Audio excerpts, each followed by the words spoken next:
Siłownia za 8 zł. Taka zupka 7 zł. No, a wypożyczenie szerszenia 28 zł. Siema szwagry. Przejechaliśmy 10 minut i już zaczęło padać. Z jazdą na motorze tutaj jest tak, że łapie policja. I pytałem się naszej koleżanki, która tutaj mieszkała jakiś czas. Mówiła, że w razie gdyby złapała nas policja, to zabierają nas na komendę, spisują nasze dane i płaci się 500 batów kary. Powiedziała, żeby to traktować jako taki podatek podatek turystyczny. Ważne, żeby nosić kask, bo bez kasku na 100% łapią. No 500 batów to nie jest dużo, po prostu zaryzykujemy. Nie wiem, kto to powiedział, że to takie mniej turystyczne to Chiang Mai. No dużo jest tutaj turystów, jak się okazuje. Żeby coś zobaczyć fajnego, to trzeba jednak wyjechać z miasta. Dlatego wyjeżdżamy z miasta, jedziemy w góry. Idziemy sobie. Aśka kazała iść, no to idę przez dżunglę jakąś. Nazywa się to Monk's Trial, czyli możliwe, że najprawdopodobniej zmierzamy w kierunku jakiejś świątyni. Ja myślałem, że po 8 miesiącach bycia w Azji, to ja się w końcu przyzwyczaję do tego, że jest duszno, gorąco. Co ty? Nie da się do tego po prostu przyzwyczaić. Cieknie zypa ciurkiem normalnie.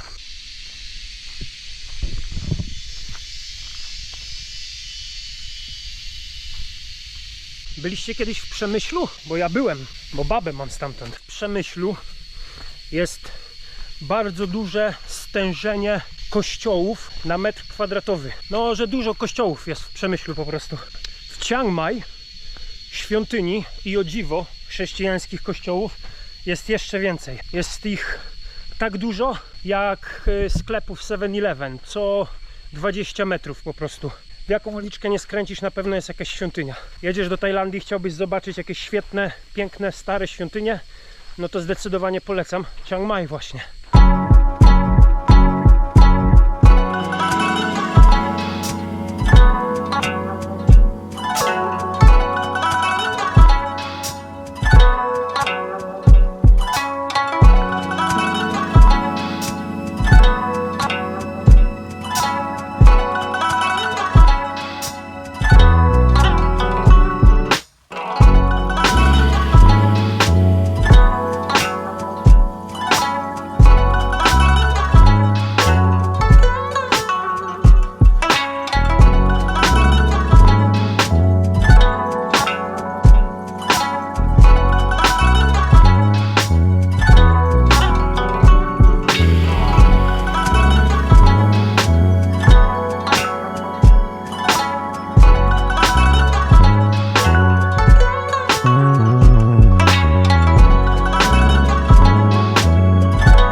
Oprócz świątyń, to tutaj życie nocne kwitnie pełną gębą. Się okazuje, że tu jest bardzo dużo turystów. Może w porównaniu gdzieś tam do południa przyjeżdża faktycznie mniej, ale no nie zmienia to faktu, że nadal jest ich od zarypania.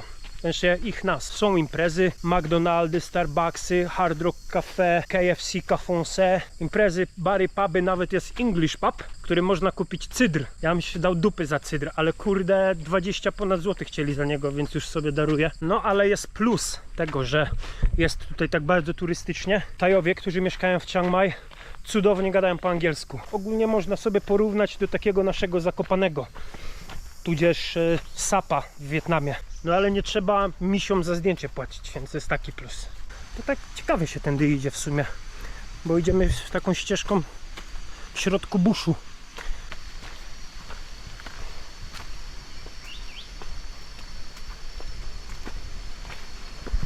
Używamy sobie takiego czegoś przeciwko komarom, bo to chwila, moment siadają. Jak idziesz na randkę w Tajlandii z jakąś tam śliczną Tajką, to jest twój perfum. Jak idziesz na randkę i jesteś ready. To niestety sobie nie wejdziemy, bo okazuje się, że nie można w krótkich spodenkach. No w sumie tak, no bo to jest świątynia buddyjska. No Asia jest ubrana ewidentnie jak ladacznica. ladacznica. No ja też, więc No, wspinaliśmy się tu na marno, ale przynajmniej takich mnichów to ja rozumiem, nie że gdzieś w mieście mają świątynię, tylko po prostu gdzieś w końcu lasu, kurde, na zadupiu, gdzie nikogo nie ma. Jakbym był mnichem, to też bym wolał w takim miejscu sobie mieszkać.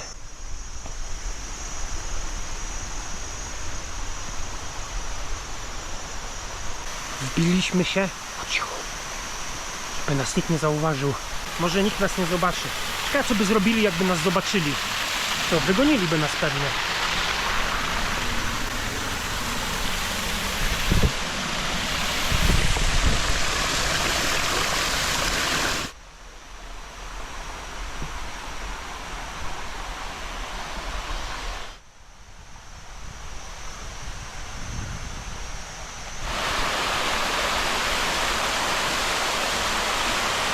Bo mi się wydaje, że ja tu mogę być.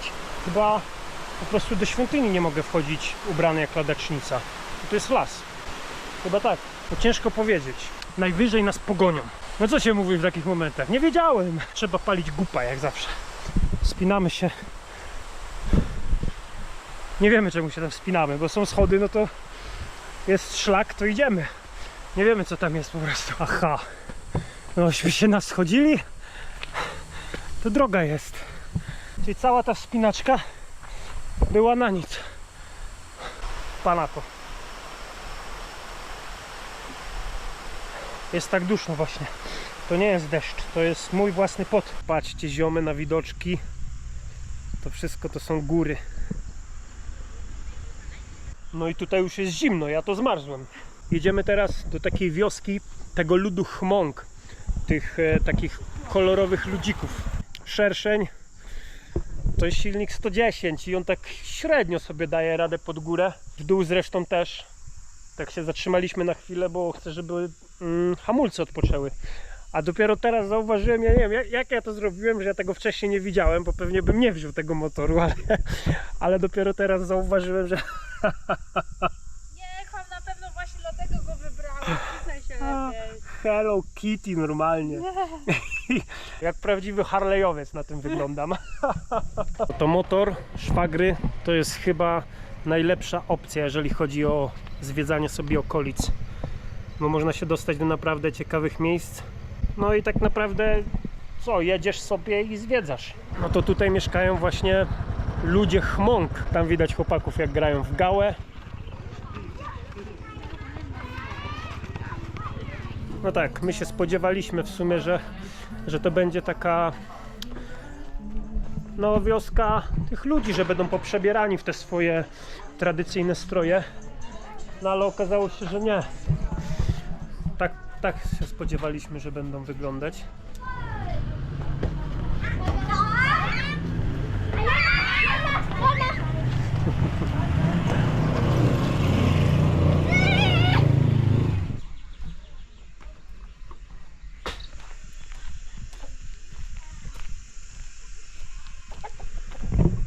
No to tak mieszkają ludzie gór.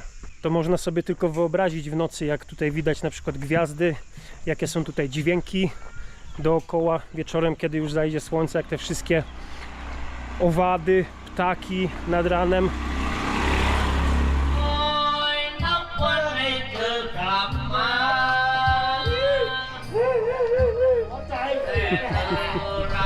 Ale zapierdalamy! Tak średnio sobie radzi ten motor pod górę. To jest na maksa manetkę mam skręconą. No jednak 110 dla dwóch osób to za mało.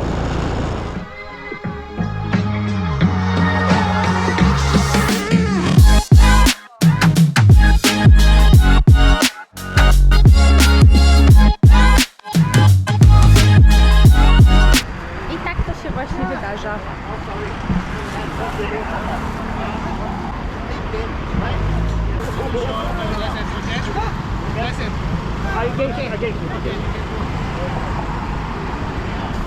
I to teraz...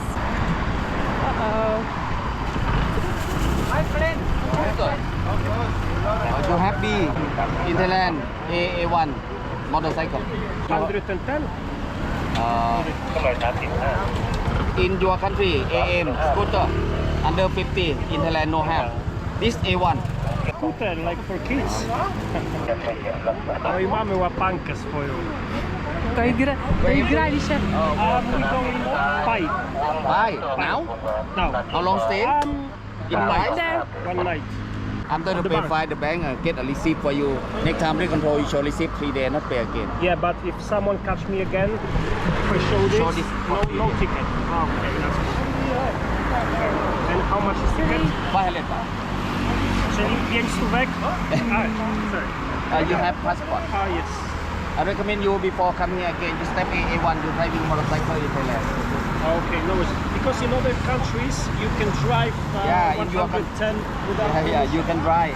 In Thailand, different. No. Thailand Tak, different. musimy zapłacić 5 stówek na tym w banku i później przez 3 dni możemy pokazać ten papierek, że zapłacone i możemy jeździć i nikt nam drugi raz nie da. To było wpisane w koszty. Czyli pozdro Sonia, miałaś rację. Zobaczcie, tu cała ekipa, tutaj cały posterunek przyjechał i zatrzymują, ale tylko białasów zatrzymują.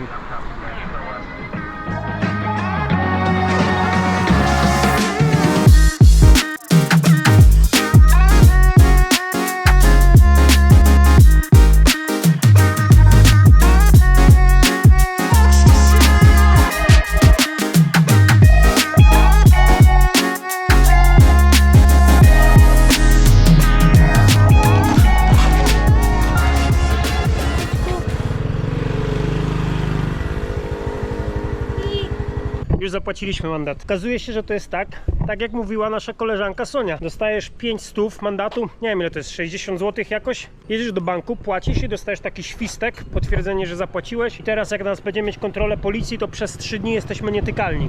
No i to jest trochę głupie, bo wiecie, mijają ciebie na ulicy dzieci na normalnych, dużych motorach, jedzie 3, 4 dzieci. Dziecko bez kasku normalnie jedzie na motorze, a ty, stary chłop, 35 na karku, nie możesz motorowerem jechać, mimo że masz prawo jazdy, wszystko, bo takie jest prawo. Wszystko jest tak ustawione po prostu na hajs, żeby białas musiał jak najwięcej płacić. Mógłby ci na przykład dać zakaz, bo łamiesz prawo, ale to się nie opłaca. Po 3 dniach będziesz chciał jechać dalej, to znowu cię złapią i znowu 5 stówek. No wiesz, dziennie wyłapią tak 100 farangów. No my tam nie jesteśmy źli, bo w sumie liczyliśmy to w koszta, znaliśmy ryzyko. W sumie to nawet się spodziewałem, że nas gdzieś cupną, ale 6 dych to nie jest dużo, teraz 3 dni akurat, my tam do jutra mamy motor, więc sobie jeszcze tutaj pojeździmy po okolicy. Jak będziesz jechał do Tajlandii, to się z tym licz, że tutaj musisz mieć prawo jazdy kategorii A, żeby móc jeździć nawet na takim pierdku 110. No i policjanci, bardzo mili, wysłali nam od razu, dali barkod, który zeskanowaliśmy, od razu nam pokazali pina, gdzie mamy jechać do banku, był akurat po drodze, mówię, będziecie Państwo jechać, proszę sobie zapłacić i macie 3 dni spokoju. I więc tak nie byłem jedynym farangiem, który stał w kolejce w tym banku, żeby zapłacić ten mandat. To tak, no dużo tych białasów tam złapali. Za 6 dych możesz sobie 3 dni na motorku pojeździć. Czy to dużo? Nie wiem. Jak za złamanie prawa w obcym kraju, to mi się wydaje, że to jest haniebnienie.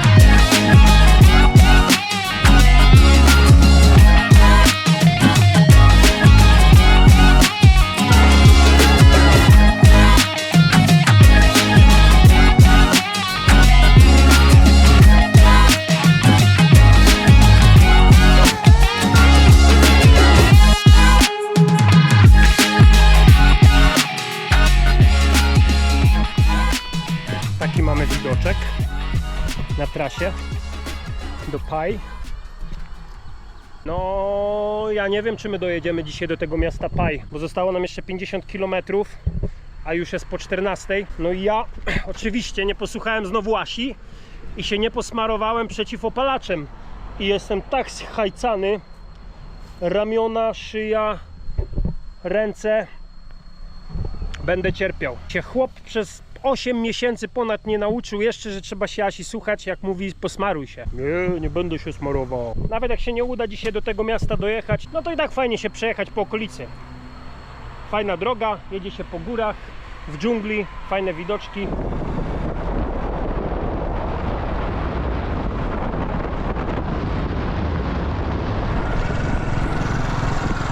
No to jednak się nie wyrobimy z czasem. Trudno, nie zobaczymy sobie tego Pai. No nie ma opcji się wyrobić, bo to chyba ta bramka policyjna, wypisanie mandatu, później trzeba było go zapłacić, no i trochę nam to czasu zeszło na tym. Mamy jeszcze pół godziny do tego miasta Pai, a później mielibyśmy ponad 3 godziny powrotu, ale zakładając, że będę jechał około 60 na godzinę, a ten motor 110, on pod górę jedzie na dwójce, więc raczej byśmy się nie wyrobili. Trudno, jedziemy na Changa. Chodzi też o to, że jakbyśmy wracali po ciemku przez te góry i coś by się na przykład zepsuło albo złapalibyśmy gumę, to tutaj po ciemku raczej nikt nie będzie jeździł, nikt nam nie pomoże, więc rozsądniej będzie nam zawrócić, nie wygłupiać się, ale i tak fajnie, bo fajnie sobie po tych serpentynach na motorku pojeździć, piękne widoki. I tak jest to lepsze niż siedzenie w Chiang Mai i łojenie changów.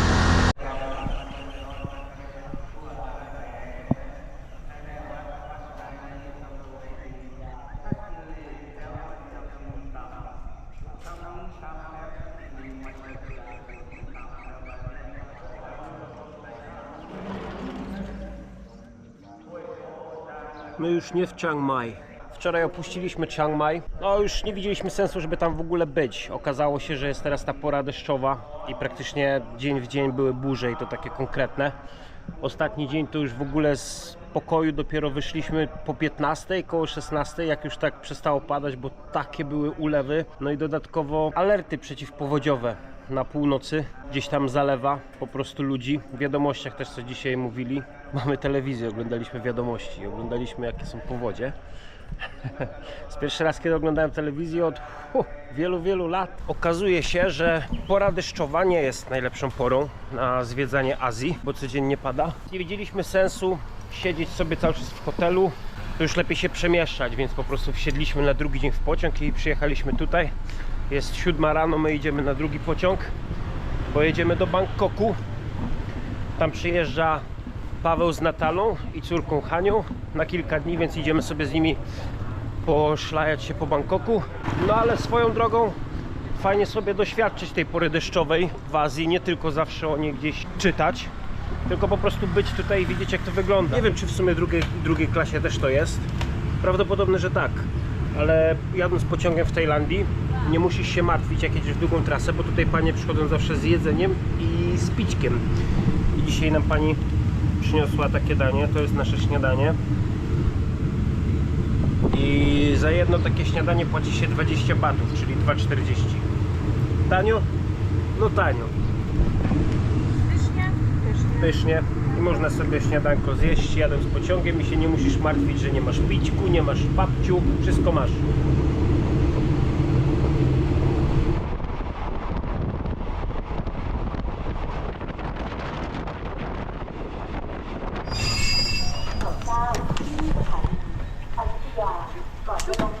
Siup, siup, siup.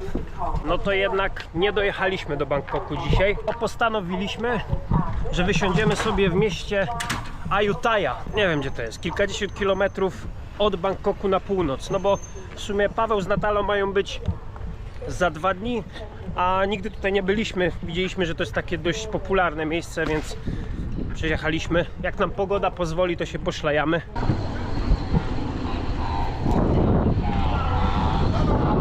A na całe szczęście tutaj jest stacja, a my dosłownie mamy 2 minutki stąd hotel, w miarę tani. No i jak widać troszkę pada deszcz, więc zobaczymy czy coś się uda. Dzisiaj to na razie tyle. Pozdro.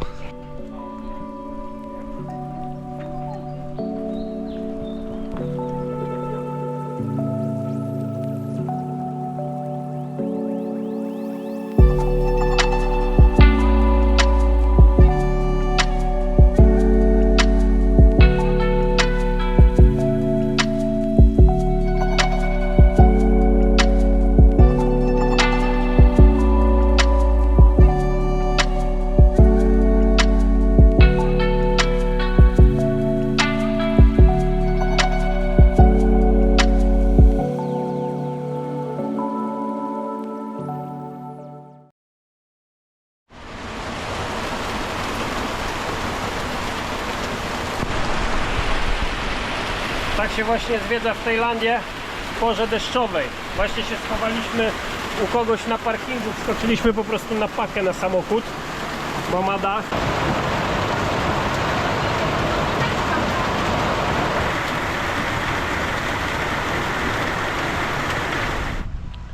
I już po deszczu, no i znowu pada.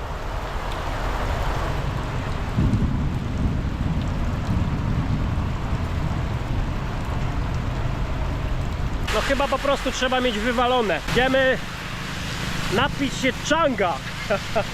Kurwa. No bo co tu robić? Pogoda jest typowo parowa. Jest please. Chyba się rozjaśnia.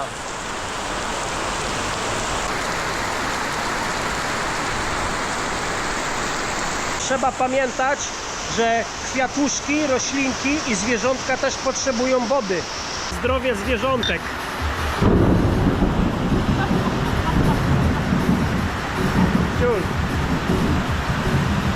W Azji nigdy nam się nie zdarzyła taka sytuacja, żebyśmy poszli sobie kupić jakieś picie do sklepu, jakiegokolwiek, do jakiejś pani, co sobie ma w domu, albo takiego małego, lokalnego sklepu, i jak się zapytamy, czy możemy to sobie wypić na miejscu, nigdy nie ma problemu. Zawsze przydadzą nam siodełka, stolik i sobie możesz usiąść przed sklepem. Tutaj pani ma dom i sklep.